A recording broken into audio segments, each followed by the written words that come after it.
Kira-kira ini apa yang perlu diatur di sana?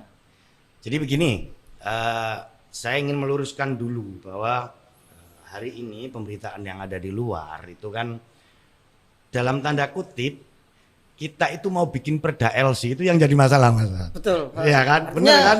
Dalam perkembangannya ini menjadi tidak fair begitu. Itu tidak maksud proporsional. saya. Maksud saya begitu. Ini harus saya luruskan juga di sini bahwa tidak ada. Apalagi saya selaku ketua Bapemperda ini wah bahaya sekali saya akan merdakan LC. Saya merdakan LC, yang lain minta perda juga ini bahaya kan? Enggak. Jadi kenapa kemudian kita harus penataan ini? Ini sebenarnya ini berhubungan. Saya juga kebetulan Komisi 1. Saya kemarin kami di Komisi 1 itu konsen bagaimana pengembangan BUMDes. Pengembangan BUMDes ya pasca Covid khususnya, dan itu dirasa bagaimana kemudian BUMDes ini menjadi penopang perekonomian Indonesia. Ya, kemudian yang menjadi menarik adalah dari BUMDes ini kan muncul tempat-tempat hiburan. Contoh ada kafe-kafe, kemudian ada live musik dan lain sebagainya, dan ini mulai menjamur pasca Covid. Nah, inilah yang kemudian kami merasa menganggap perlu diatur. Ya mohon maaf, kemarin ketika kemudian dalam tanda kutip teman-teman LC ya, rasanya Mas Luceng kemarin, ini akhirnya beritanya kita itu mau bikin perda LC, bukan. Yang kita soroti adalah bagaimana sebenarnya tentang perizinan bangunan tersebut. Ya. Yang kedua adalah efek sosial kemasyarakatan yang akan timbul di sana. Diakui atau tidak bahwa harapan kita ketika kemudian ada tempat hiburan itu harapan kita tentu terbuka. Kalau ada tertutup tentu itu butuh izin dan kemudian ada aturan-aturan. Kenapa? Karena sekali lagi bahwa saya masih teringat ada Perda 10 2009. Di sana tentang miras, minuman beralkohol, minuman keras ya.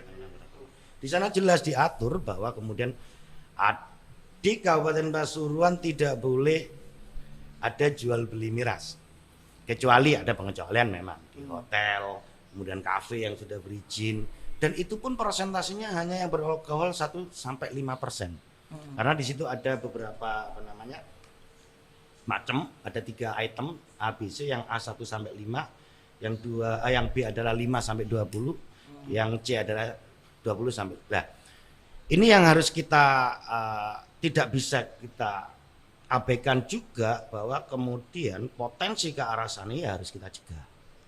Ini harapan saya. Jangan sampai kemudian kita membuat perda ini, di dalam perda hiburan ini malah memberikan ruang untuk melanggar perda yang lain, kira-kira kayak gitu. Nah, ini yang kemarin menjadi salah paham. Ya mohon maaf, ketika kemudian hari ini menjamur kafe-kafe yang kemudian tidak sesuai dengan perizinan, ini juga menjadi keresahan masyarakat. Kemarin juga ada beberapa kasus yang sampai dihancurkan dan lain sebagainya. Harapan kami tentu jangan sampai ada hal yang semacam ini. Nah, ini harapan saya semacam itu. Dengan adanya perda ini kita atur. Kalau kemudian usul daripada Mas Luceng ada zonasi, saya kira kalau saya secara pribadi Mas Luceng ya kebetulan kan ya karena saya dari PKP dan tadi saya sebut sama Mas Luceng, saya masih mengikuti makalah lain lah, Darul Mafasid Muqaddimun ala Darbil Masoleh. Jadi mencegah keburukan itu lebih baik dari melakukan hal yang baik. Jadi harapan saya ya tidak ada lah dalam Kabupaten Pasuruan. Di luar aja lah kira-kira kayak gitu. Jangan-jangan di Kabupaten Pasuruan gitu.